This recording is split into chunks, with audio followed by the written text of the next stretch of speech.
입니다. 저는 오늘 우리가 읽었던 로마서 10장 1절로 15절의 말씀을 가지고 아름다운 발이라는 제목으로 함께 하나님 말씀 은혜를 나누도록 하겠습니다. 로마서 10장 1절에 우리 사도 바울이 이제 로마 교회 교인들이겠죠. 로마 교회에 있는 예수님을 믿는 사람들에게 이렇게 이야기하고 있습니다. 형제들아, 내 마음에 원하는 바와 하나님께 구하는 바, 자기의 기도 제목에 대해서 얘기하고 있는 거예요.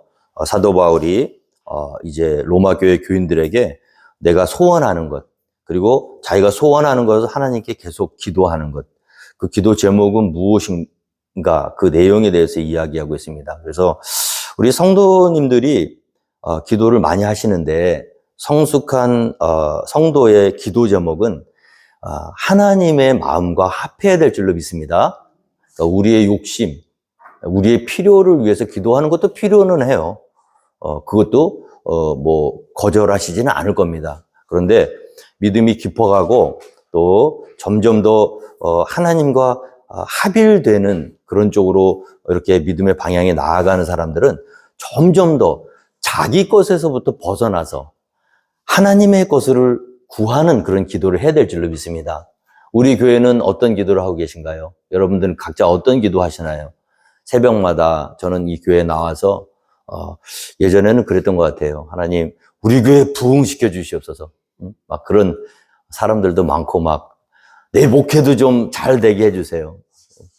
원하는 것들 막 그냥 그렇게 기도했던 것 같은데 부질없는 생각이 들더라고요. 어느 순간. 사람들이 많다고 좋은 건 아닌 것 같아요. 작아도 하나님의 뜻을 이룰 수 있다면 할렐루야, 그게 더 귀한 일인지 믿습니다. 그래서 우리는 기도할 때 하나님, 우리 주님께서 우리에게 가르쳐 주신 주기도문을 기억하시면 돼요. 아버지의 뜻이 하늘에서 이루어진 것 같이 할렐루야, 어디에서도 이루어지기를 원하나이다, 땅에서도 이루어지기를 원하나이다. 우리의 기도 제목은 아버지의 소원이 돼야 될 줄로 믿습니다. 나의 소원은, 그런 기도는 무시해도 좋을 건 아니지만 장성한 분량에 이른 자의 기도라고 볼 수는 없어요. 사도 바울이 지금 복음을 전하면서 많은 고통을 받지 않습니까? 여러 아픔과 옥에 갇히기도 하고 매도 맞고, 특히 그 동족들의 끊임없는 시기와 질투로 인한 이 이스라엘 사람들이 정말 사도 바울을 많이 괴롭혔거든요. 40에 하나 감한매를 5번도 맞고, 퇴장 맞고, 곤장 맞고, 고발당하고, 고소당하고. 어디로 가나 사도 바울을 고소하는 사람들은 이스라엘 사람들이에요. 로마 병정들이 아닙니다. 로마 병정들에게 고소, 고발하는 사람들은 자기 동족들이에요. 그쵸? 인간적으로는 그런 사람들이 이쁠 리가 없죠. 밉죠. 근데 뭐라고 기도하죠, 오늘? 형제들아, 내 마음에 원하는 바와 하나님께 구하는 바는 다름이 아니라 이스라엘 사람들을 위함이라. 곧 그들로 구원을 받게 하려 함이라. 자기를 때리고 핍박하고 욕하고 저주하고, 형제라고 보기도 어려워요. 차라리 모르는 남이 더 편해. 그렇게 끊임없이 자기를 공격하고 저주하고 아프게 하고 그렇게 힘들게 하는 사람들을 위해서 기도한대요. 할렐루야. 우리는 성경을 그냥 이렇게 대충대충 읽는 경우가 있는데 자세히 읽으실 필요가 있어요. 사도 바울의 지금 현재의 상황과 그의 기도 제목은 언밸런스한 거예요. 자, 우리가 이 정말 그리스도께로 부름받아서 하나님께 쓰임받는 사람의 모습이라는 것은, 자, 아버지의 마음을 읽고 그 아버지의 마음에 합한 기도를 할 수 있는 사람. 형제들아, 내 마음에 원하는 바와 하나님께 구하는 바는 다른 게 아니야. 나를 괴롭히는 이스라엘을 위함이야. 그들이 구원을 받게 해달라고 내가 간절히 기도하고 있어. 오늘 무엇을 먹을까, 무엇을 입을까 걱정, 근심, 염려하고 내 평안과 내 삶의 어떤 그런 정말 그 베네핏을 위해서 하나님께 기도하는 게 아니라, 자기를 괴롭히고 힘들게 하지만 그러나 하나님의 뜻에 맞춰서 이스라엘 사람들이 구원받을 수 있게 기도한다는 거죠. 오늘 한국교회가 참 많은 어려움들이 있는데 그 중에 하나가 이 기복적인 신앙입니다. 매년 수능 때만 되면요, 교회가 미어 터져요. 여기에 목에다가 이렇게 이만하게 이 코팅을 해가지고 쓰는데 뭐를 쓰냐 하면 자기가 가고 싶은 대학, 가고 싶은 과, 자기 이름 이렇게 쓰고 여기다 목에다 걸고 주여 삼청하고 한 1시간씩 뜨겁게 기도해요. 그럼 목사님들이 지나다니면서요, 그걸 봐요. 이름을 보고 자기가 가고 싶은 대학 읽고 그 과를 읽고 기도해 줍니다. 오늘 우리가 성경을 잘못 알면 이런 신앙을 빠지기가 쉬워요. 하나님의 뜻을 먼저 구해야 될 줄로 믿습니다. 하나님의 뜻이 우선이에요. 너희는 무엇을 먹을까, 무엇을 마실까 염려하지 말라. 너희는 먼저 그의 나라와 그의 뜻을 구하라. 아버지의 뜻이 뭐예요? 모든 사람이 복음을 듣고 멸망에 빠지지 않고 구원을 얻게 되는 것이 우리 아버지의 뜻인 줄 믿습니다. 사도 바울은요, 그렇게 자기를 미워하고 힘들게 하는 사람들을 위해서 자기가 기도하고 있다고 로마 교회 교인들에게 지금 말하고 있는 거예요. 우리가 기도 제목부터 바로 잡아야 될 줄로 믿습니다. 금요일 날 와서 기도를 하는데 처음에는 내 욕심 때문에 와서 기도하거든요. 기도를 깊게 하다 보면 아버지의 뜻과 점점 가까워지는 걸 느낄 수 있어요. 언제 어디서 듣고 우리가 우리 것을 구하면서 기도하면요, 재미없어요. 그걸 가졌다고 해도 더 큰 욕심이 또 생기기 때문에 재미없어요. 근데 아버지의 뜻을 이루기 위해서 내 삶을 헌신하고 기도하면 그때부터는 재밌습니다. 그것이 우리 하나님께서 우리에게 원하시는 모습인지 믿습니다. 그럼 왜 이렇게 사도 바울은 이런 사람이 되었을까? 이상하잖아요. 자기를 미워하는 사람들, 이렇게 한 사람들을 위해서 그 고난을 당하면서도 왜 이렇게 남을 위해서 기도하는 사람이 되었을까? 정답은 하나예요. 로마서 1장 14절에 보면요, 이런 말씀이 있습니다. 헬라인이나 야만인이나 지혜 있는 자나 어리석은 자에게 다 내가 어떤 자요? 빚진 자다. 할렐루야. 또 디모데전서 1장 13절부터 이하에 보면 이런 말씀이 있습니다. 내가 전에는 비방자요, 박해자요, 폭행자였으나 도리어 긍휼을 입은 것은 내가 믿지 아니할 때에 알지 못하고 행하였음이라.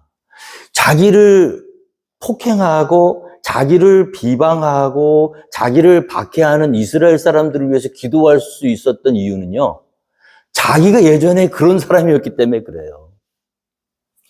우리가 하나님을 만난 사람이 만나기 전에 자기의 모습을 돌아보면 지금 잘 모르고 자기를 박해하고 비방하고 폭행하는 사람들을 비난할 수 없죠. 나도 그랬으니까. 사도 바울이 좋은 사람이라서 정말 성인 군자라서 지금 자기를 그렇게 비방하는 이스라엘 사람들을 위해서 기도하는 게 아니라, 계속 읽어볼까요? 그리스도 예수께서 죄인을 구원하시려고 세상에 임하셨다 하였도다. 죄인 중에 내가 괴순이라. 할렐루야. 사도 바울이 어떤 사람이었습니까? 예수 믿는 사람들을요, 고발하고 핍박하고 폭행하고 죽이기까지 했던 사람이에요. 스데반이라는 청년이 돌에 맞아 죽을 때, 이 사람이 죽인 것은 내가 책임질 테니까 하고 자기 겉옷을 벗어서 증인을 섰던 사람이에요.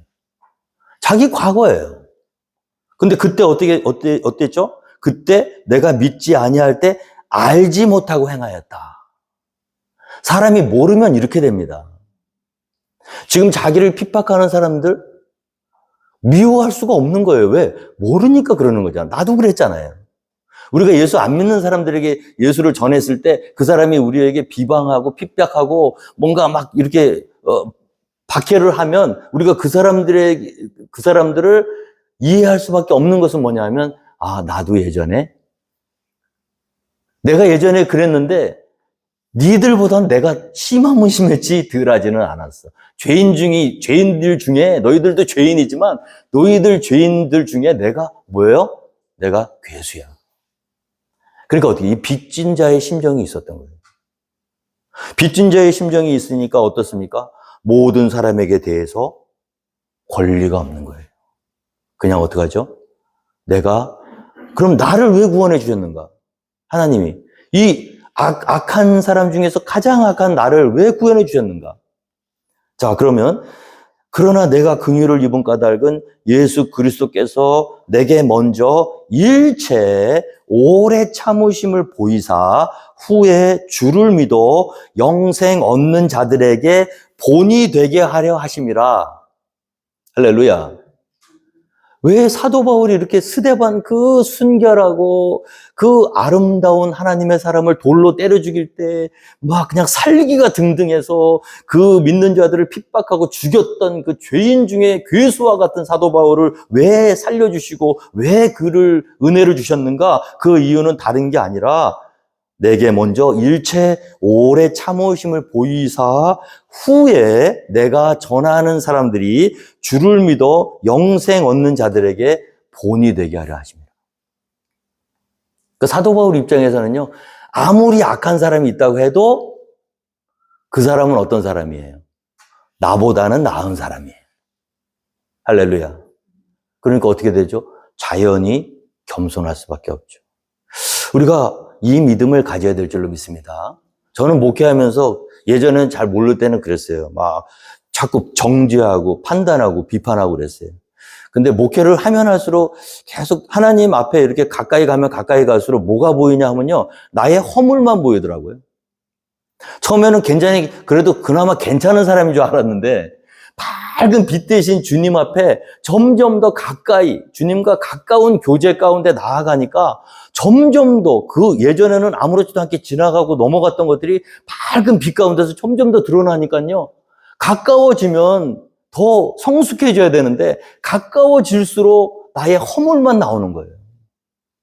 그러니까 겸손하지 않으려고 몸부림을 쳐도 겸손할 수밖에 없는 거예요.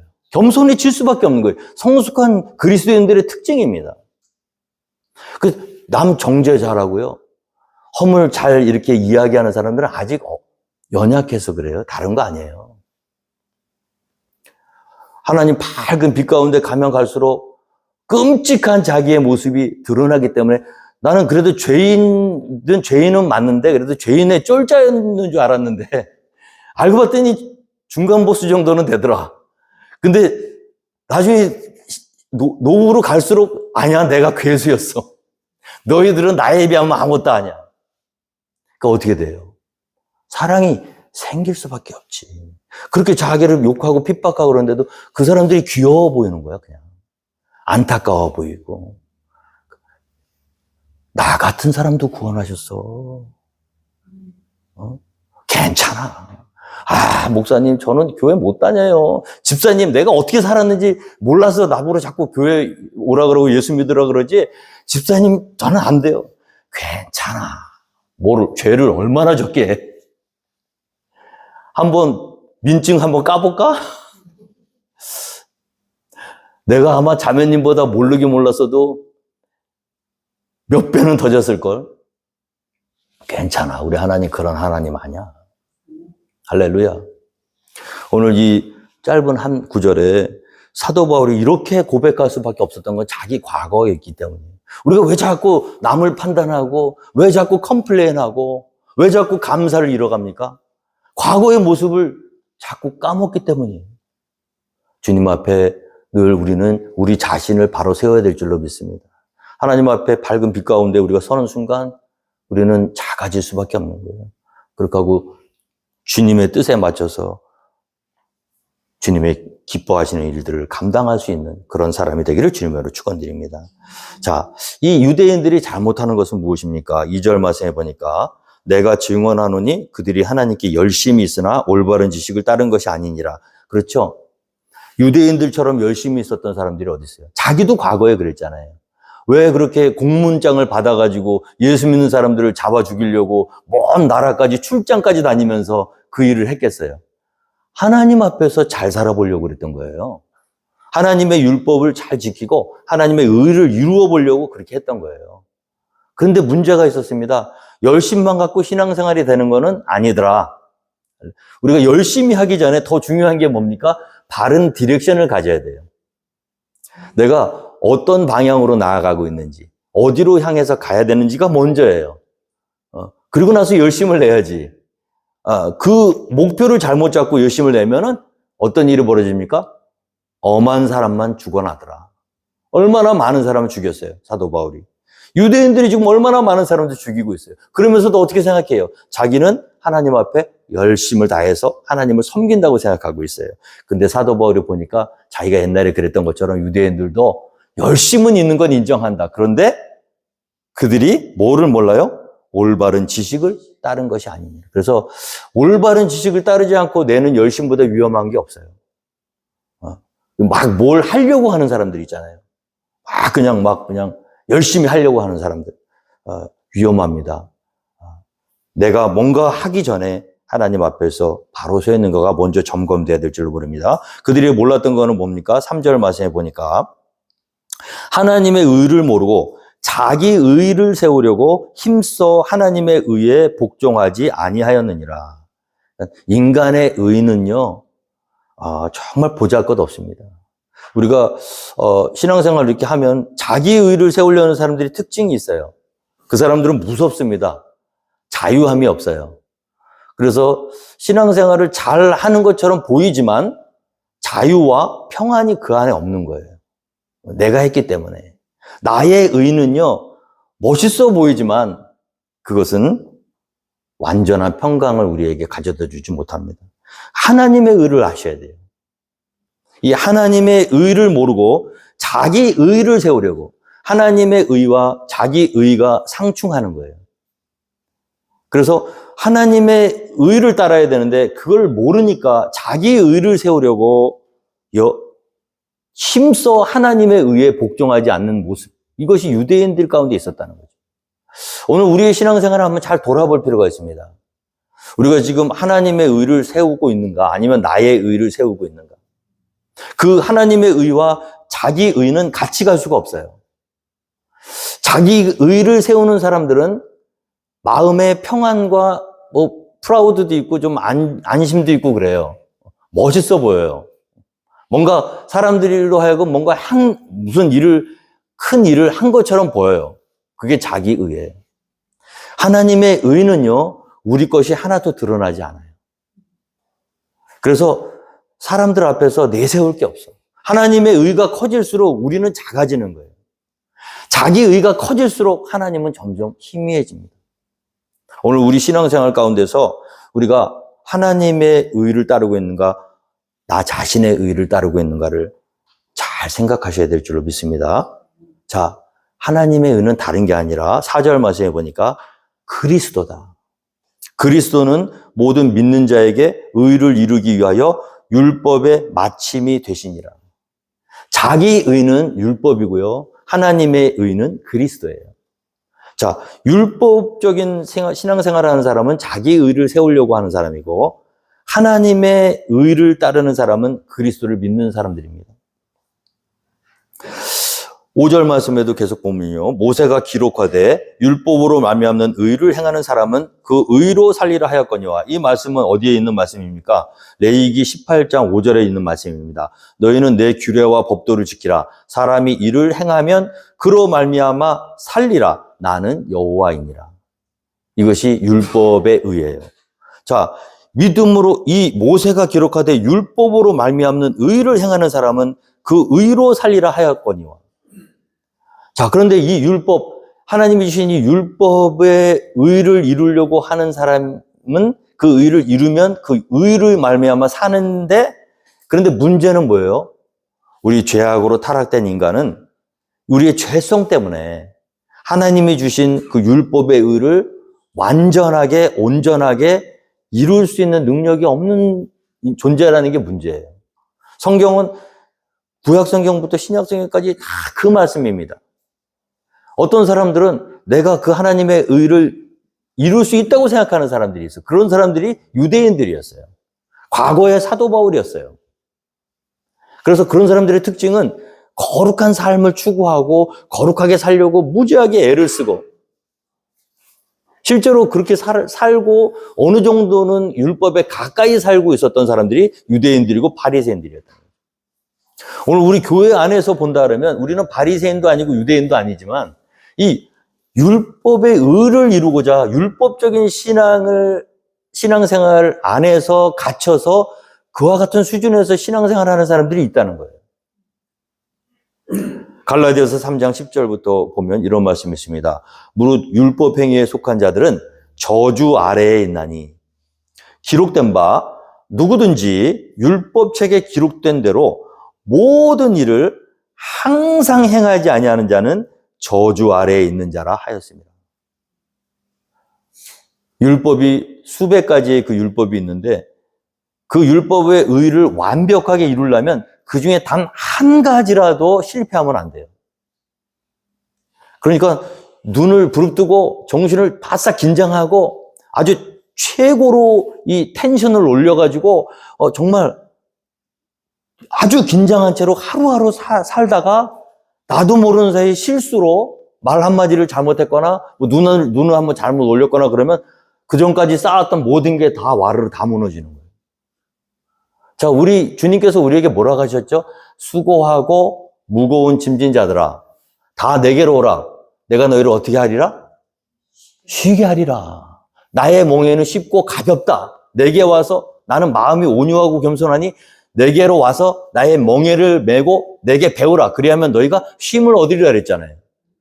우리 하나님이 우리 예수님을 통해서 우리를 부르실 때는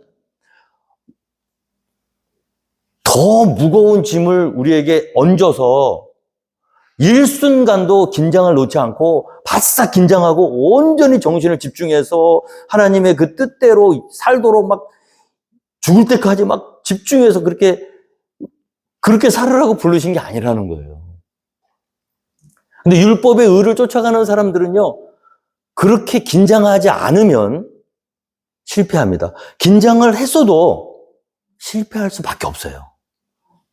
야고보서 2장 10절에 보면 이런 말씀이 있습니다. 누구든지 온 율법을 지키다가 그 하나를 범하면 모두 범한 자가 되나니 간음하지 말라 하시니가 또한 살인하지 말라 하셨은즉 내가 비록 간음하지 아니하여도 살인하면 율법을 범한 자가 되느니라. 그러니까 모든 율법을 다 잘 지키셔야 돼. 율법의 의로 살려고 하면 모든 율법을 다 완벽하게 지켜야 되는데 그러려면요, 여러분, 우리 밥 먹을 시간도 없어요. 이 길 걸어갈 때도 완전히 신경을 바싹 써가지고 길을 걸으셔야 돼. 왜냐하면 개미라든지 뭐 군뱅이 이런 거 밟아서 생명을 막 함부로 죽이면 안 되잖아요. 그죠? 하나님 싫어하시니까. 그래가지고 정신 차려. 실제로 그렇게 살던 사람들이 바리새인들입니다. 그래서 바리새인들의 다른 별명은 상처 입은 자들이라는 별명이 있었어요. 길을 그냥 안 걸어가요. 온 정신을 집중해서 걸어가다가 너무 집중한 나머지 나뭇가지에 긁히고 찢기고 여기저기 상처나고 그래서 별명이 상처 입은. 그렇게 노력하고 그렇게 긴장하고 살아가는데 무슨 삶이 재밌겠어요, 여러분. 그런 사람에게 누가 평안을 얻겠어요? 누가 그런 사람하고 같이 있고 싶겠어요? 같이 밥 먹다가도 그 상대편이 조금이라도 실수하고 하면은 눈에 다 보이잖아요. 그러면 어떻게 해요? 그러면 안 돼, 집사님. 지금 제정신이야? 밥쌀을 그렇게 흘려? 국물 한 방울 지금 이게 어떤 건데? 재미없죠. 여러분, 율법의 의를 따라가는 공동체만큼 심각한 게 없습니다. 교회 와서 다 잘해요. 모든 것도 다 잘해요. 근데 평안이 없어, 자유가 없어, 기쁨이 없어. 특별히 뭐가 없어요? 용납하는 마음이 없어요. 누가 뭘 좀 잘못하고, 좀 못하고, 그러면 바로 지적이야. 아니, 우리 예수 믿는 사람들이 지금 말이야. 아프리카에서 다 굶어 죽어가고 있는데, 이게 말이 됩니까? 맨날 싸워. 하나님의 의를 모르고, 자기 의를 세우려고, 힘써 하나님의 의에 복종하지 않는 모습. 이게 유대인들만의 모습이 아닙니다. 오늘 우리 신앙인들이 하나님의 의를 모르고 잘못된 열심으로 열심을 낼 때 교회는 망가져요. 자비가 없어요. 용납이 없어요. 용서가 없어요. 사랑이 없어요. 허물을 덮어주는 게 없어요. 그러니까 생명이 없어요. 그러니까 어떻게 해요? 가고 싶지 않아요. 함께 가고 싶지 않아요. 위로가 되고 쉼이 있고 평안이 있고 안식이 있고 기쁨이 있고 자유가 있어야 가고 싶죠. 오고 싶죠. 잘못된 신앙이요, 하나님의 영광을 가릴 뿐만이 아니라 우리의 영혼을 다 피폐하게 만듭니다. 사도 바울이 안타까웠던 건 그거예요. 자기가 누구보다 그런 삶을 살았었어. 왜? 하나님의 의를 몰랐으니까. 종교개혁을 일으켰던 마틴 루터도 그랬지 않습니까? 요만큼만 잘못해도요, 못 견디는 거야. 그 쭈루루 달려가요. 그래서 그 고해 신부님 붙들고, 아, 신부님, 내가 오늘 밥 먹다가 이런 생각했는데 이거 나쁜 생각이죠. 용서해. 조금 있다가 한 시간 있다 또 와가지고, 아, 신부님, 내가 금방 우리 옆에 친구랑 얘기하다가 이런 나쁜 말 했는데, 그 신부님이 하도 다른 일을 못해. 그 마틴 루터 때문에. 그랬다잖아요. 루터 형제, 고해성사하는 건 좋은데 하루 동안 지은 죄를 한번 쭉 적어놨다가 끝날 때 끝나고 나서 그 적은 거 가지고 오면 안 되겠어. 무슨 일만 하려고 그러면 못. 하나님의 의를 모르고 자기 의를 세우려고 잘못된 열심을 내는 사람들은요, 매력이 없습니다. 사람 죽이는 거예요. 신앙생활을 잘하는 것처럼 보여. 선교도 잘해, 뭐 봉사도 잘해, 찬양도 잘해, 예배도 다 잘해, 전도도 잘해. 심지어는 자기 몸을 불사르게 내어주기까지 해 막. 근데 하나님의 의가 아니라 자기 의로 그렇게 하면요, 아무것도 아니에요. 그거는 울리는 꽹과리밖에 되는 게 아니에요. 우리가 종교에 있어서 우리 기독교에 있어서 가장 우리가 정말 하나님 안에 있는지 없는지를 알 수 있는 건 뭐냐면 자유입니다. 자유. 평안함. 못해도 돼요. 하나님이 우리 가당치도 않은 그 연약한 의로움을 통해서 영광 받으시는 분이 아니에요. 다 아세요. 우리 컨디션을 다 아세요. 그냥 우리는 인정하기만 하면 돼요. 누구를? 그리스도를. 어떻게? 그리스도는 그리스도는 모든 믿는 자에게 의를 이루기 위하여 율법의 마침이 되시니라. 할렐루야. 그렇다고 율법을 지키지 말자고 말씀하는 게 아닙니다. 그리스도 안에 있으면 내가 율법의 의를 행하기 위해서 사는 게 아니라 예수 안에 있으니까 율법의 의를 나타내는 열매들이 나의 삶 속에서 나오는 거예요. 이거는 결과이지 구원의 조건이 아닙니다. 또 그렇지 못하다고 하더라도 우리 예수 믿고 어떤 사람이 예수 믿었는데 보니까 예수 믿는 것 같지도 않아. 도대체 삶에서 열매가 없는 것 같아. 맨날 욕하고 컴플레인하고 막 그렇게 한다 그래서 그 사람 정죄하지 마세요. 정죄할 수 있는 권리가 우리 가운데 없어요. 그 사람이 진짜 예수를 믿었는지 안 믿었는지는 주님만 아세요. 우리는 다른 사람을 정죄하고 판단할 수 있는 권리도 없고요. 그렇게 다른 사람을 정죄하고 판단하다가는 우리 눈에 있는 들보 때문에 다른 사람 티는 건져내고 내 들보 때문에 죽습니다. 그래서 우리는 뭡니까? 다 하나님 앞에서 자기만 보시면 돼요. 자기만. 어떻게 믿었다고 하는데 왜 그래요? 안 믿은 거 아니에요? 하나님께 맡기세요. 우리가 가라지와 알곡을 분류하지 말라고 그랬잖아요. 가라지하고 알곡은요, 보기에는 똑같이 생겼어. 근데, 알곡은 안에 알이 꽉 차 있고, 가라지는 비었잖아요. 그렇게 가만두면요, 이 자꾸 알곡한테 가야 되는 그 영양분을 이 가라지가 자꾸 뺏어 먹어. 이 숙련된 농부는요, 딱 보면 알아요. 누가 알곡이고 누가 가라지인지. 어떻게 하냐면요, 바람 한번 이렇게 싹 불면 알아. 그러면은 알곡은 안에 알이 꽉 찼으니까 조그만 시험이 와도 흔들리지가 않아. 교회에서도 보면요, 알곡 같은 신자들이 있어. 웬만한 가라지는 말 한마디에도 이게 흔들려. 막 난리나, 바람에 나는 겨와 같아. 작은 일도 크게 만들어서 난리 쳐요, 막. 그 우리 생각에는 야, 이 가라지 뽑아버리면은 알곡도 살겠다 해서 뽑으려. 주님, 뽑지 말아라. 네가 할 일 아냐. 추수 때에 추수꾼이 와서 알곡은 모아서 곡간에 들이고 가라지는 모아서 태우는, 그거는 추수꾼이 할 일이야. 네 할 일 아니야. 손대지 마라. 아무리 네가 딱 봐도 이거는 100% 가라지입니다, 뽑아버리겠습니다 해도 뽑지 말라고 하신다는 이유가 있어요.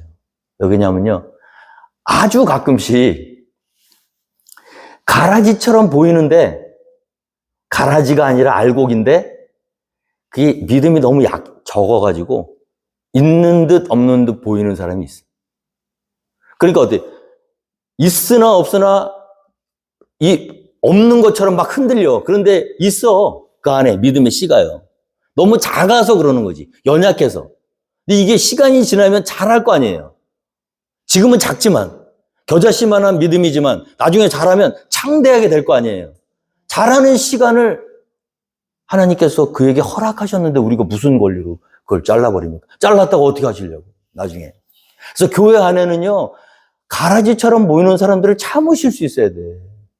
그것 때문에 우리가 힘들어도요, 받아주고 인내하고 사랑으로 격려하고, 야, 저 사람은 정말 예수 믿는 사람 맞아. 그래도 우리가 그분들을 향해서 인내하고 격려하고 사랑하면서 기다려줄 수 있는 믿음이 있어야 될 줄로 믿습니다. 왜? 모르기 때문에 아무도. 마지막 순간까지 하나님 앞에서, 그럼 마지막 순간까지도 성장이 안 되던데요? 그래도 내버려두세요. 한 사람의 영혼은 우리 것이 아닙니다. 하나님 것이지. 그래서 우리가 이 믿음을 가지고 이제 이 율법 안에 율법적인 신앙생활하는 사람 특징, 정죄 잘하고 판단 잘하고 시끄럽고, 그렇죠? 그러나 하나님의 의해 그리스도의 예수가 되심을 믿는 사람들의 특징이 뭐냐면 자애롭고 자비롭고 너그럽고 용서하고 특히 인내를 잘하고 작은 일들을 그냥 넘어가고 그런 모습이 우리 가운데 있어야 될 줄로 믿습니다. 자, 그래서 믿음으로 말미암는 의는 이같이 말하되 내 마음에 누가 하늘에 올라가겠느냐 하지 말라 하니 올라가겠느냐 하면 그리스도를 모셔내리려는 것이요, 혹은 누가 무조갱에 내려가겠느냐 하지 말라 하니 내려가겠느냐 하면 그리스도를 죽은 자 가운데서 모셔 올리려는 것이라. 무슨 뜻인지 잘 모르시겠죠? 이렇게 생각하시면 됩니다. 율법으로 말미암는 의와 믿음으로 말미암는 의의 차이는 뭐냐면, 믿음으로 말미암는 의는요, 하늘로 올라가실 필요가 없어요. 무조갱으로 내려가실 필요도 없고요. 근데 율법으로 말미암는 의를 행하려고 그러면요, 우리가 하늘 끝에도 올라가야 되고 저 지옥으로도 내려가야 돼요. 그러니까 구원을 받기 위해서 최선을 다해야 돼요. 할 수 있는 한 모든 것을 다 해야 돼. 그건 뭐예요? 우리가 구원을 찾아서 다니는 모습이에요. 기독교 구원은 기본적으로 이걸 아셔야 됩니다. 여러분들이 아무리 열심을 내고요, 아무리 간절하게 소원하고요, 아무리 정말 하나님 앞에 정말 매달리고 힘쓰고 애써도 여러분들의 힘으로는 구원받을 수 없어요. 그럼 어떻게 되느냐? 가만히 계시면 돼. 그럼 어떻게 하라는 얘기냐? 보니까 8절 말씀에 그러면 무엇을 말하느냐? 말씀이 내게 가까워 내 입에 있으며 내 마음에 있다 하였으니 곧 우리가 전파하는 믿음의 말씀이라. 구원받고 싶으냐? 그러면 이미 어떻게 해요? 내가 구원을 받으려고 그리스도를 만나러 하늘로 올라가지 않아도, 그리스도를 만나러 저 음부까지 내려가지 않아도, 하나님의 의를 찾아서 하늘 끝에 가지 않아도, 하나님의 뜻을 이루기 위해서, 율법을 이루기 위해서 저 바다 끝에 내려가지 않아도 하나님께서 나는 아무 공로 없고 무슨 일을 한 것도 없는데 하나님이 나한테 찾아와 주신 거예요. 가만히 있는데 그냥 오셨어요. 말씀이 육신이 되어 하나님과 동등됨을 취하고서 여기지 아니하시고 스스로 자기를 비워 종의 형체를 가지사 말씀이 육신이 되어 이 땅에 내려오셔서 어디에 계세요 지금? 내 마음에, 내 입에. 하나님의 의를 이루기 위해서 인간의 최선의 노력을 해서 하늘 끝, 땅 끝까지 찾아가는 게 아니라 그렇게 해도 도달할 수 없는 하나님의 의에 우리를 초청하시기 위해서 의가 되시는 하나님께서 육신이 돼서 이 땅에 오셨고 이미 우리의 마음 가운데 와 계셨다는 거예요. 그걸 어떻게 하면 돼요? 믿기만 하면 되는 거예요. 선행을 하고 수도를 하고 고행을 하고 금식을 하고 막 할 필요가 없이 주여 내가 믿습니다. 심지어는 그 강도 있잖아요. 우편에 앉은 강도. 그 강도도 구원받았잖아요. 그 사람이 무슨 선행을 했습니까? 무슨 회개의 열매가 있었어요? 그냥 믿고 받아들이니까 오늘 밤 내 영혼이 나와 함께 낙원에 있으리라. 기독교 구원은 이런 겁니다, 여러분. 그러니까 자랑할 수도 없고요. 아무 공로 없으니까 내가 이루었다고 받았다고 해도 내게 아니에요. 그러니까 어떻게 돼요? 빚진 자가 되는 거지. 사도 바울이 그러니까 사도 바울이 자기가 노력해서 열심을 내어서 예수님을 만난 게 아니잖아요. 죄인 중에 괴수와 같은 자기를 구원해 주시기 위해서 하나님께서 찾아와 주신 거거든요. 만나 주신 거거든요. 그래서 변화된 거거든요. 그러니까 내게 아니죠. 나의 공로가 없으니까 빚진 자가 되는 거예요. 그래서 아직 그걸 모르는 사람들에게 복음을 그렇게 핍박을 받으면서도 전하면서도 컴플레인할 수 없었던 것이 거기에 있는 이유입니다. 조금이라도 우리의 의가 있다면 인간의 모습이라는 거 어떠냐면 그 의 때문에 망해요. 여러분 보세요. 우리가 교회 안에서 어떤 봉사를 하시든 어떤 훌륭한 일을 해도 그 우리가 한 게 아니에요. 하나님께서 우리를 통해서 하나님의 뜻을 이루기 위해서 사용하신 것이 믿습니다. 아무 공로 없어요. 그냥 어떻게 받아들이기만 하면 돼. 구원이란 건 그런 겁니다. 이미 찾아와 주신 예수님을 마음으로 믿고 입으로 시인하면 되는 거예요. 그럼 구원 받는 거예요. 그렇게 열심히 율법을 지키려고 막 온 신경을 집중해서 정말 하나도 하나님 율법에 의해 어긋남이 없도록 살려고 노력을 하다가 가시채를 뒷발질하는 게 내게는 곤욕이다. 내려놔라. 그렇게 해서 되는 게 아니야. 너의 힘으로는 끝내 구원 못 받아. 그냥 나의 은혜를 네가 받으면 구원 받는 거야. 그럼 구원 이렇게 쉬운 거예요. 근데 이렇게 쉬운 구원이 어떤 사람들에게는 어렵습니다. 근데 우리는 어때요? 그 복음을 들었을 때 내가 죄인임을 고백하고 예수님을 주로 시인하고 하나님께서 죽은 자 가운데서 그를 다시 살리신 사실을 마음으로 믿고 할렐루야. 자, 이 말씀이 혹시라도 안 믿어주시는 분이 있을 거예요. 교회 안에는 그런 사람들이 많이 있습니다. 그래서 사도 바울이요, 에베소 교회 교인들에게도 그런 사람들이 있었어요. 교회는 열심히 다녀. 근데 교회는 열심히 다니고 예배는 잘하는데 이게 안 믿어지는 거야. 이렇게 아리까리한 사람들이 많이 있어요. 걱정하지 마세요. 에베소서 1장 17절 이하 보면 이렇게 되어 있습니다. 우리 주 예수 그리스도의 하나님 영광의 아버지께서 지혜와 계시의 영을 너희에게 주사 하나님을 알게 하시고 할렐루야. 하나님을 알게 되려면 예수를 그리스도를 믿으려고 한다면 우리 노력으로는 힘들어요. 하나님이 계시해 주셔야 돼요. 알게 해 주셔야 되거든요. 그래서 사도 바울이 에베소 교회 교인들을 향해서 기도하는 거예요. 우리 주 예수 그리스도의 하나님 영광의 아버지께서 지혜, 이 지혜는 세상 지혜가 아니에요. 철학이 아니에요. 하나님의 지혜와 계시의 영, 이 계시는 하나님의 계시예요. 하나님이 revealed, 열어주셔야 되는 거예요. 눈을 뜨게 해주셔야 되는 거예요. 눈이 있다고 다 보는 게 아니에요. 귀가 있다고 다 듣는 게 아니에요. 하나님이 눈을 띄워주고 귀를 열어주셔야 보고 들리는 거예요. 하나님의 말씀을 똑같이 읽는데 이 말씀이 왜 내 말씀으로 다가오지 않느냐? 귀가 닫혀 있으니까 그렇죠. 하나님이 그 귀를, 믿음의 귀를 열어주셔야 될 줄로 믿습니다. 믿음의 눈을 열어주셔야 될 줄로 믿습니다. 그러면 보이고 들리는 거예요. 우리 잘못이 아니에요. 하나님, 구원은 전적인 하나님의 은혜입니다. 그래서 하나님이 은혜를 주셔서 어떤 사람에게 길을 열어주시면, 계시의 영을 보내주시면 그때 비로소 아는 거예요. 그럼 나는 왜 아직 모르죠? 모르는 사람의 특징이 뭡니까? 불안해요. 두려워요.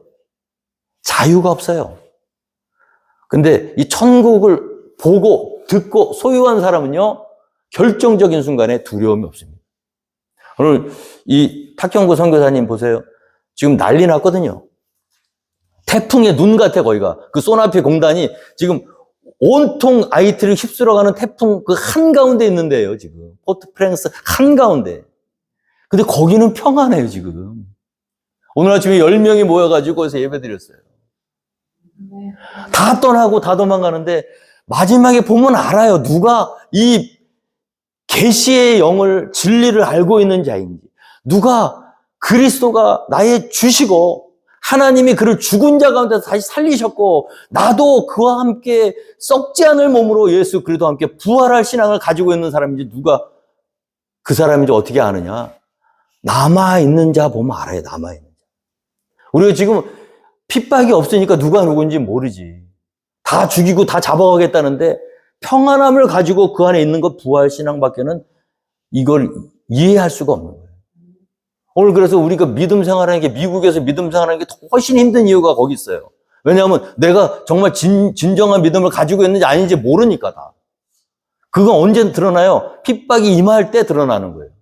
그럴 때 부활 신앙을 가지고 있는 사람들은요, 세상에 감당을 못해요. 톱으로 쓸고 기름 솥에 집어넣어도 포기 안 해요. 몸은 죽여도 능히 영혼을 죽일 수 없는 자를 두려워하지 않고 오직 몸과 영혼을 영원한 지옥불에 멸하실 자를 두려워하는 자들. 할렐루야. 오늘 사도 바울이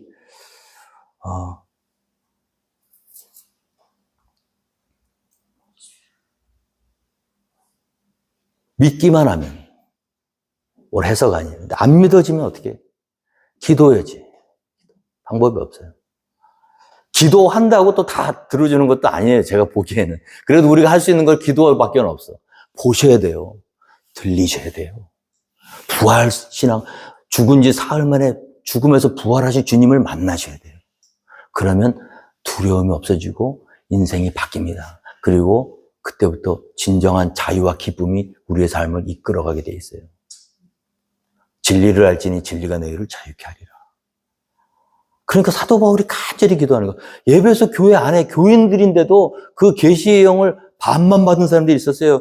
그래서 우리 주 그리스도의 하나님 영광의 아버지께서 하늘의 지혜와 하나님의 계시의 영을 너희에게 주사 너희가 하나님을 알게 하시고 너희 마음의 눈을 밝히사 그의 부르심의 소망이 무엇이며 성도 안에서 그 기업의 영광의 풍성함이 무엇이며 그의 힘의 위력으로 역사하심을 따라 믿는 우리에게 베푸신 능력의 지극히 크심이 어떠한 것을 너희로 알게 하시기를 구하노라. 저는 새벽마다 다른 기도 안 합니다. 우리 포트 캠벨 한인 침례교회 우리 사람들은 어떤 분이 들어오셔도 상관없어요.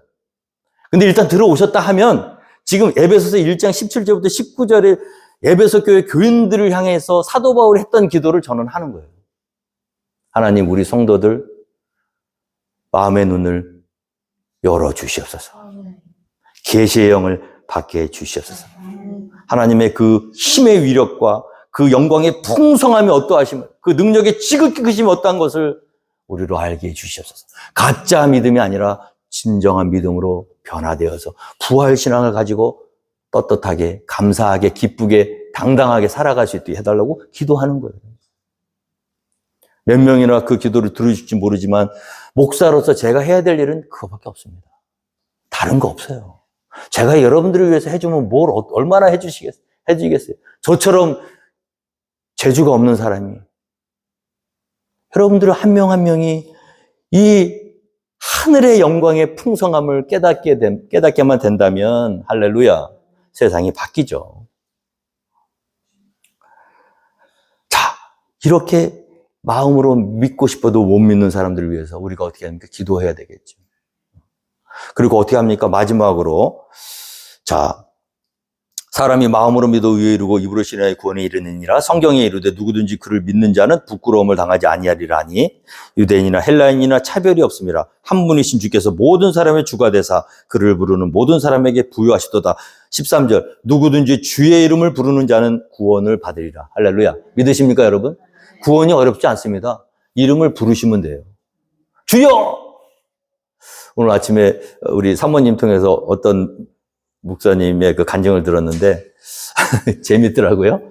그 목사님이 애가 이제 많은데, 아기를 낳으려고 산부인과를 갔는데, 그 산모들이 다 이제 수술실에 들어가 있고, 아버지들이 6명이 있더래요. 대기실에. 그래가지고 보니까 이쪽 3명하고 이쪽 3명 이렇게 나눠서 있는데, 이쪽 3명은 계속 줄담배 막 피면서 막 그냥 언제 애가 태어나나 그러고 있고, 이쪽 3명은 계속 앞뒤를 흔들면서 기도하더래요. 그래갖고 자기가 가서 기도하는 쪽에 붙어갖고 4대3으로 이겼대요. 근데 이제 막 기도하는데, 다른 사람들은 막, 산모들은 뭐 소리도 지르고 그러잖아요. 막 소리 지르다가 이제 맥시멈 하이로 이제 메조 소프라노로 3옥타브 반으로 쫙 올라서 그러면 이제 애가 나오는 거야. 근데 이 목사님은요, 그 사모님이 소리를 안 지르신대요, 소리를. 새를 낳는 동안에. 주야! 그러신대요. 그래가지고, 주야! 크게 한번 나오면은, 5번 주여 부르더니 애가 나오더래요. 우리가 믿는 사람들이 언제 우리가 갑자기 위기를 당했을 때, 나도 모르게 주여! 나오잖아요. 그럼 사는 거예요. 뭐 성경 모르고, 막 말씀 잘 모르고, 기도 많이 못하고, 선교도 잘 못하고, 뭐 정말 찬양도 못하고 아무것도 못해. 예수 믿는다고 교회랍시고 다니는데 누가 봐도 정말 덕이 되고 본이 되는 거 하나도 없어. 근데 결정적인 순간에 어려움이 닥쳤는데 주야! 그러면 사는 거예요.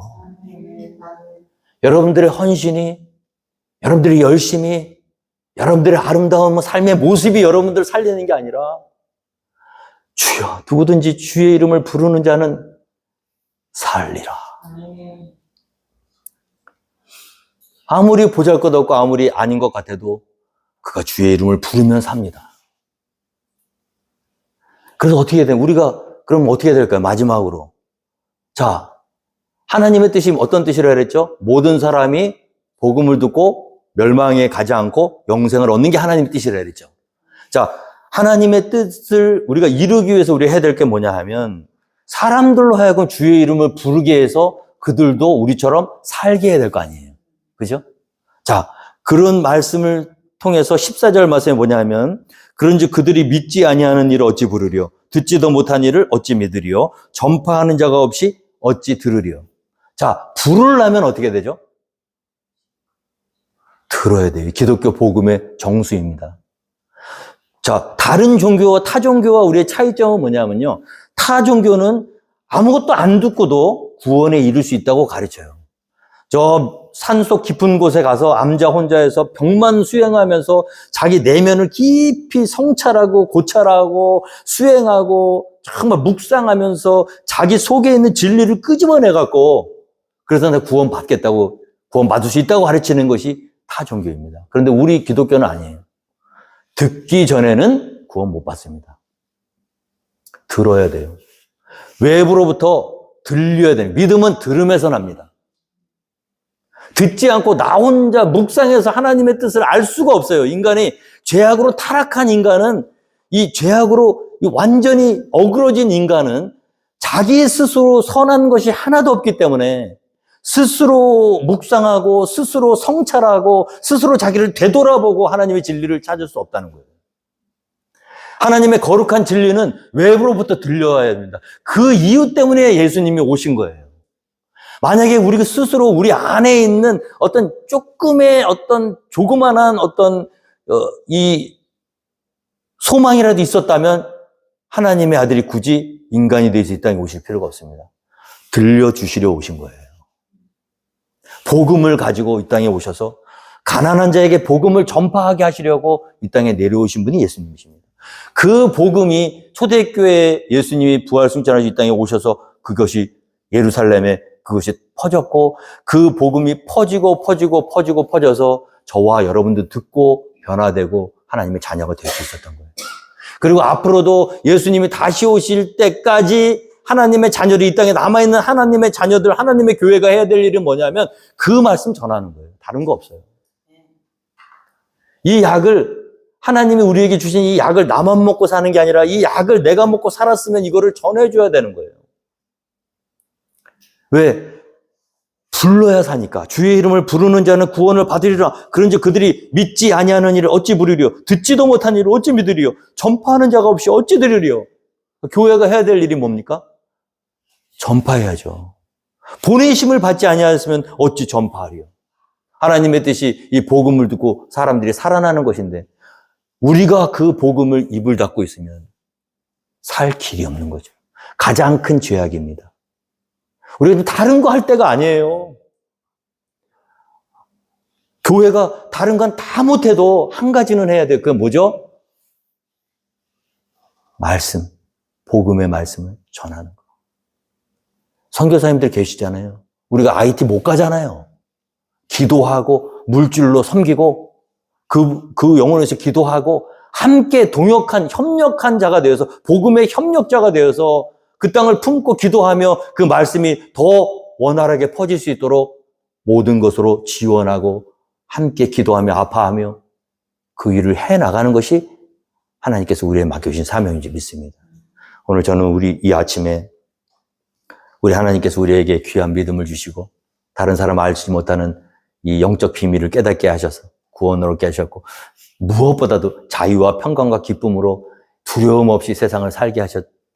이 고마우시고 이 감사한 하나님의 뜻을 이루기 위해서 우리가 구원받았던 것처럼 힘을 모아서 다른 사람에게 이 복음을 전하고 이 복음을 전하는 자들을 돕고 협력하며 하나님 허락하시는 날까지 이 일을 이루어 나가는 우리 교회가 되기를 주님으로 축원드리겠습니다. 우리 이 시간 다 함께